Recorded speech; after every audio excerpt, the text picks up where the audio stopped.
আসসালামু আলাইকুম, অভিনন্দন সবাইকে। আশা করছি আপনারা সবাই ভালো আছেন। টমেটোগুলো দেখেই মনে হচ্ছে সস তৈরির জন্য রেডি। হয়তো ভাবছেন কেনই বা ঘরে শুধু শুধু কষ্ট করে টমেটো সস তৈরি করতে যাব। তবে একবার আমার রেসিপিতে খুব সহজে সস তৈরি করে দেখুন। শুধু টমেটো দিয়ে সস তৈরি করলে ঘনত্বটা ঠিকভাবে আসে না। আধা কেজি টমেটোর সাথে আমি এক স্লাইস মিষ্টি কুমড়া নিয়ে নিয়েছি। কেটে যতটা সম্ভব টুকরো করে নিলাম। সস তৈরির প্রথম পর্বটা খুবই সহজ, শুধু সবজিগুলো সিদ্ধ করে নেওয়া। টমেটোগুলোর সামনের দিকটা আমি ছুরি দিয়ে আঁচ দিয়ে নিয়েছি। দেশি টমেটোর ক্ষেত্রে 1 কেজিতেও অতটা ফ্লেশি হতো না। টমেটোটা কিছুটা ভিন্ন রকম, তাতে কিছুই এসে যায় না। আমি বলবো সেক্ষেত্রে মিষ্টি কুমড়া আপনার সসের টেক্সচারটা ধরে রাখবে। সিদ্ধ করার জন্য 1.5 কাপ মতন পানি দিয়ে দিলাম। ঘড়ি ধরে 7-8 মিনিট সিদ্ধ করে নিচ্ছি। এ পর্যায়ে আমি কিছু সিজনিং যোগ করছি, লবণ আর চিনি। 3 টিস্পুন চিনি আর 1 টিস্পুন লবণ, আর সাথে আমি কিছু কাঁচামরিচ দিয়ে দিলাম 6-7টার মতন। আলমরিচ থাকলে তাও দিতে পারেন। সসের সাথে আমি একটা এক্সট্রা ফ্লেভারিং যোগ করব, যেটা আমি বাজার থেকে আনতে দিয়েছি। টমেটো মিষ্টি কুমড়া দুটোই সিদ্ধ হয়ে গেছে। একটা খুন্তির সাহায্যে টমেটোগুলো ভেঙে দিচ্ছি। নতুনদের ক্ষেত্রে আমি বলবো লবণ এবং চিনি পরে যোগ করবেন, টেস্ট দেখে তারপর যোগ করবেন। বম্বে মরিচ, নাগা মরিচ, বাতাসা মরিচ কোনটা বলবো বলেন? ঢাকার যে কোনো ফুড কার্টে ফুচকা কিংবা চটপটির সাথে এই মরিচটা দারুণ জমে যায়। মরিচটা এ পর্যায়ে যোগ করলেও কোনো সমস্যা হবে না, কারণ পুরো খামিরটাই ব্লেন্ড করা হবে। ফিলিপসের জুসার ব্লেন্ডারে ব্লেন্ড করে নিচ্ছি।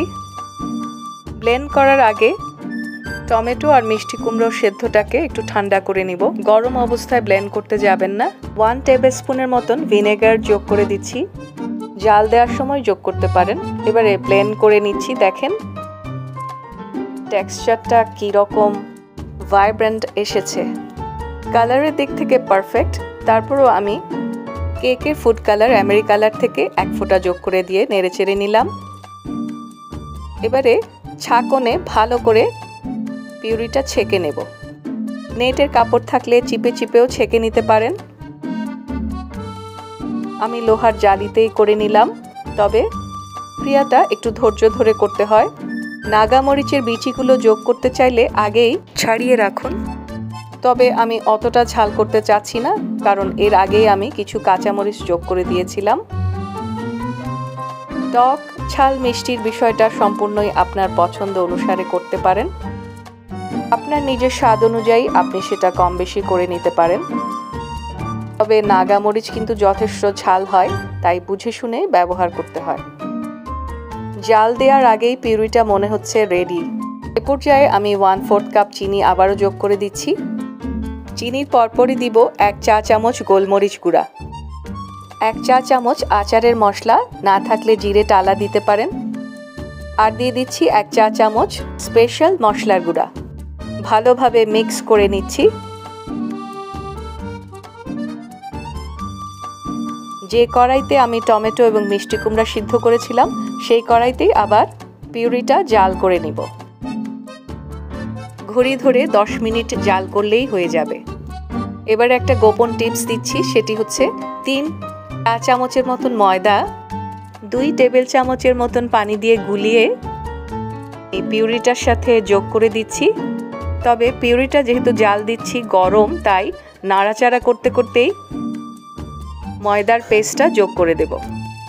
চাইলে কর্নফ্লাওয়ার দিতে পারেন, আমি বলবো কোনো দরকার নেই। এবারে আর কোনো কাজ নেই, শুধু ধৈর্য ধরে একটু নাড়াচাড়া করা। স্প্যাচুলাটার হেল্প নিয়ে নিলাম। খেয়াল রাখতে হবে তলানিতে যাতে দাগ লেগে না যায়, পুড়ে না যায়।